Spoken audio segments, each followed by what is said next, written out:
Hello, everyone, and welcome to Fast Forward, where we take a look at some of the biggest events and games in sports this coming weekend. I'm John Paul Salamanca. This is Edwin Molina, and right now we have on tap March Madness. The big tournament just started already, and while everyone talks about the big seeds, the other major event that happens is the bracket busters, the Cinderella stories. Yeah, Cinderella, where art thou?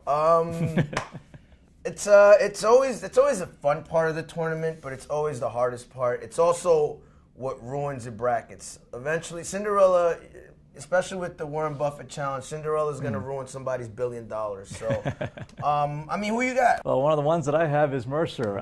They come from the Midwest. They got a big match against Duke this weekend, Friday exactly, and to me, they're very similar to Florida Gulf Coast, that was last year's Cinderella story. From what I understand, they're actually better than this team, so it feels like this could be a potential upset waiting to happen. It's kind of funny, you mentioned Duke. My Cinderella is coming out of the ACC.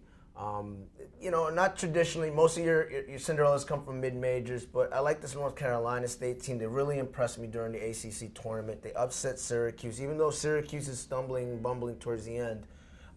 This team is gelling together at the right time. They showed me a lot where it's like, you know what, watch out for them. They're playing St. Louis, but I think they're going to be tough.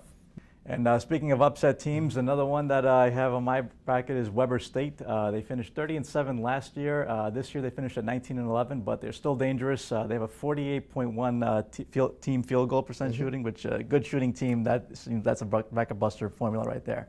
That's really a Cinderella pick right there. It is. They're playing number 1 Arizona out of that bracket, so we'll see what happens there. It'll really be a Cinderella if you get that one right. It will be one to watch, and that'll be it for Fast Forward.